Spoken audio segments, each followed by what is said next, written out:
Hi and hello friends, welcome to movies stories explanation. आज हम lookism का part second लेकर आए हैं। अगर आपने इस सीरीज का पार्ट 1 नहीं देखा है तो पहले उसे देख लीजिए, वरना आपको सेकंड पार्ट समझ में नहीं आएगा। पहले पार्ट का लिंक आपको डिस्क्रिप्शन में मिलेगा। तो चलिए शुरू करते हैं। कहानी की शुरुआत में हम ली नाम सू को देखते हैं, जिसने डुप्लीकेट क्रोम हार्ट की अंगूठी खरीदी होती है। वो सोच रहा था कि हर कोई उसे ही देखेगा, पर चे होल ने अपनी सारी उंगलियों में ओरिजिनल क्रोम हार्ट की रिंग पहनी हुई थी और हर कोई उसे ही देख रहा होता है। चे होल होता भी बहुत अमीर है। तभी योंग सुक क्लास में आता है। हर लड़कियों ने उसे घेरा होता है। इस बात से क्लास के बाकी लड़के उससे जलते होते हैं। ली नाम सू और उसके दो दोस्त आपस में योंग सुक की गरीबी का मजाक उड़ा रहे होते हैं, जिस बात को चेहोल भी सुन लेता है। फिर वास्को के राइट हैंड को दिखाया जाता है, जिसको वास्को का मैसेज आया होता है। वास्को ने मैसेज में लिखा होता है कि जब तक मैं वापस न आऊं कोई उस नए लड़के को कुछ नहीं कहेगा। तभी वोकल डांस क्लास के कुछ बच्चे एक मोटे लड़के को मार रहे होते हैं, जिसे देखकर योंग सुक को अपना पास्ट याद आता है। तब योंग सुक उसे रोकने जाता है। दोनों के बीच में फाइट होने ही वाली होती है कि यहाँ पर टीचर आ जाते हैं और सब अपनी क्लास में चले जाते हैं। क्लास ओवर हो जाती है। तब योंग सुक को उसकी मॉम का कॉल आया होता है। चेहोल भी उसकी बातें सुन रहा होता है और बातों से चेहोल को पता चलता है कि कल योंग सुक का बर्थडे है। लंच ब्रेक हो जाता है और योंग सुक उसी पतले और उस मोटे लड़के के साथ बैठकर लंच कर रहा होता है। वो मोटे वाले को कहता है कि मैं तुम्हारी ही तरह हूँ, पर उसको उसकी बातों पर यकीन नहीं होता और मोटा वाला लड़का उठकर यहाँ से चला जाता है। वास्को की गैंग के 2-3 बंदे योंग सुक को मारने की प्लानिंग कर रहे होते हैं, पर चेहोल उनकी बातें सुन लेता है और वो उन सब की धुलाई कर देता है। फिर चेहोल योंग सुक को गिफ्ट में बहुत सारे ब्रांडेड कपड़े भी देता है। योंग सुक क्लास में वही ब्रांडेड कपड़े पहन कर आया होता है। तब हानेल उससे पूछती है कि तुमने ये कपड़े कहाँ से लिए। तब वो बताता है कि मुझे मेरे एक दोस्त ने ये गिफ्ट में दिए हैं। फिर वो मोटा लड़का और उसे जो मार रहा था वो दोनों मिलकर ऑडिशन के लिए गए होते हैं। तब बड़ा म्यूजिशियन सिर्फ उस सन ग्लासेस वाले लड़के का ऑडिशन लेता है और मोटे वाले की शक्ल देखकर ही उसे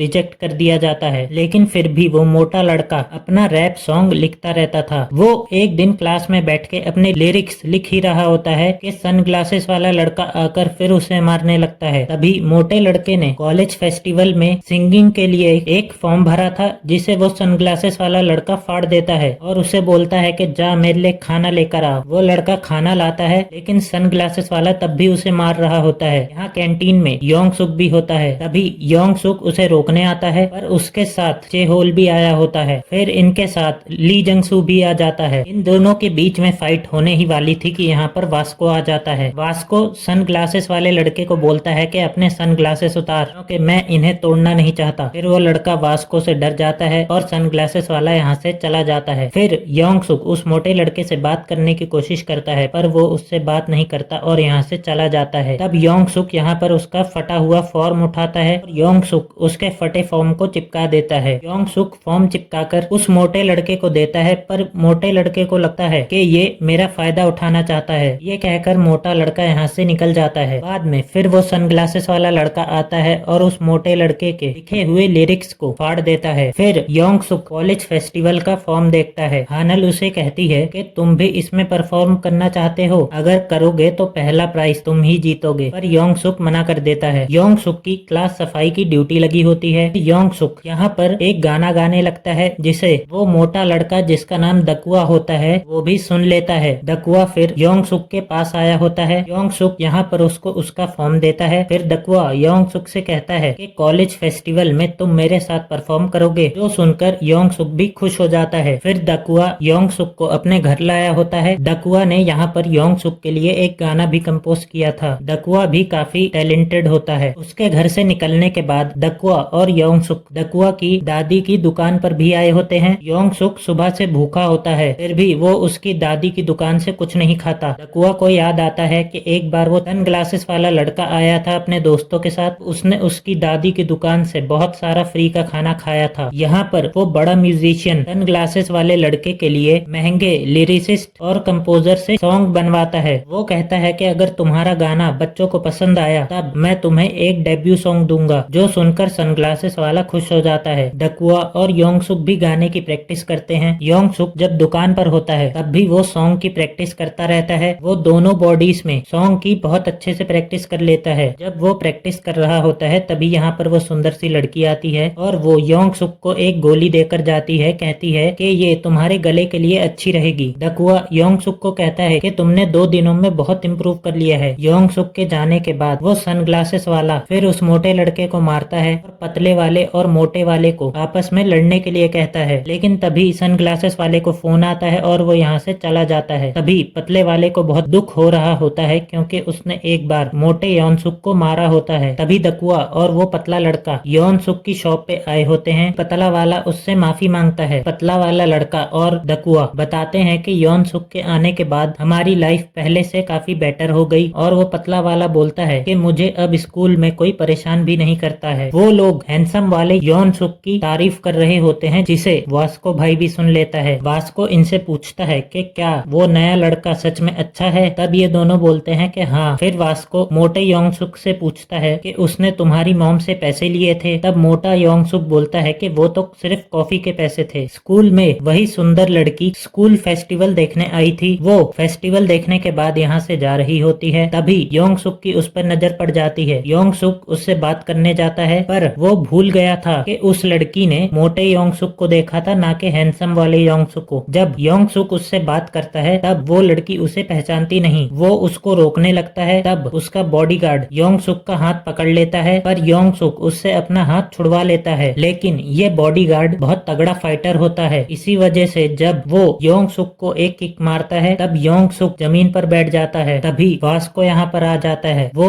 उसे कहता है कि तूने मेरे दोस्त को छुआ कैसे। वास्को जब उस बॉडीगार्ड के पास जाता है तब वो बॉडीगार्ड वास्को के मुंह पर एक मुक्का मारता है, जिस वजह से उसकी नाक से खून आने लगता है। तब वास्को उस बॉडीगार्ड को बोलता है कि अपने सनग्लासेस उतार, मतलब वास्को उसे धमकी देता है। तभी योंग सुक भी यहाँ पर खड़ा हो जाता है फाइट करने के लिए। तब वो बॉडीगार्ड सोच रहा होता है कि ये इतनी जल्दी कैसे खड़ा हो गया। तभी वो सुंदर लड़की यहाँ पर फाइट रुकवा देती है। वो लड़की अपने बॉडीगार्ड के साथ यहाँ से जा रही होती है और जाते वक्त वो इन दोनों को सॉरी भी बोलती है। तभी वास्को बोलता है कि मैं उस चश्मिश को हरा नहीं पाता क्योंकि मैं अभी बहुत कमजोर हूँ। वास्को उसे जूस पिलाता है। फिर योंग सुक बैक स्टेज पर खड़ा होता है और वो चेहोल को अपनी ड्रेसेस के लिए थैंक यू बोलता है, क्योंकि चेहोल ने ही योन सुक और दकुआ की ड्रेसेस बनवाई होती हैं। तभी यहाँ पर सनग्लासेस वाला लड़का आ जाता है और उसकी अब परफॉर्मेंस होती है। जब वो स्टेज पर गाने लगता है सभी लोग उसको चीयर कर रहे होते हैं। दकुआ कहता है कि इनके लिरिक्स इतने अच्छे हैं कि पक्का किसी प्रोफेशनल ने ही लिखे हैं। योंग सुक घबरा रहा होता है। तब दकुआ उसे बोलता है कि तुम ये सोचो कि तुम सबसे ज्यादा प्यार जिससे करते हो तुम उसी के लिए परफॉर्म कर रहे हो। सनग्लासेस वाले लड़का परफॉर्मेंस के बाद दकुआ को फिर मारने लगता है। जब योंग सुक सनग्लासेस वाले को मारने जाता है तब दकुआ उसे रोक देता है और कहता है कि हम इसे जवाब अपनी परफॉर्मेंस से देंगे। फिर स्टेज पर योंग सुक और दकुआ को बुलाया जाता है। जब वो दोनों परफॉर्मेंस स्टार्ट करने लगते हैं तब पहले योंग सुक तो डर जाता है, फिर वो अपनी मॉम के बारे में सोचता है। दकुआ यहाँ पर अपना रैप शुरू कर देता है और उसके बाद जब योंग सुक की बारी आती है तब वो बहुत अच्छे से अपना गाना गाता है। ये दोनों लोग इतना अच्छा परफॉर्मेंस करते हैं कि सभी के मुंह खुले के खुले रह जाते हैं। योन सुक और दकुआ ट्रॉफी भी जीत जाते हैं। तब म्यूजिक डायरेक्टर योन सुक के पास जाता है और उसे कहता है कि तुम मेरे साथ अपना डेब्यू सॉन्ग करो, लेकिन वो दकुआ को नहीं बुलाना चाहता था और तब योंग सुक उसका ऑफर लेने से मना कर देता है। फिर दकुआ, पतला लड़का और मोटा योंग सुक बैठकर आपस में बात कर रहे होते हैं और अपने परफॉर्मेंस को भी यूट्यूब पर देख रहे होते हैं। तभी एक और फेमस आदमी को दिखाया जाता है जो इनका परफॉर्मेंस यूट्यूब पर देख रहा था और कह रहा था कि ये लोग गाना बहुत अच्छा गाते हैं। तभी वो सुंदर लड़की भी अपने फोन पर गाने का वीडियो देख रही होती है और वो कहती है कि ये गाना तो मैंने स्टोर में सुना था। फिर उसके बगल में दिखाया जाता है कि एक और मोटी लड़की लेटी हुई थी, मतलब कि इसका केस भी योंग सुक की ही तरह था। तभी योंग सुक का घर दिखाया जाता है जहाँ पर उसने दीवार पर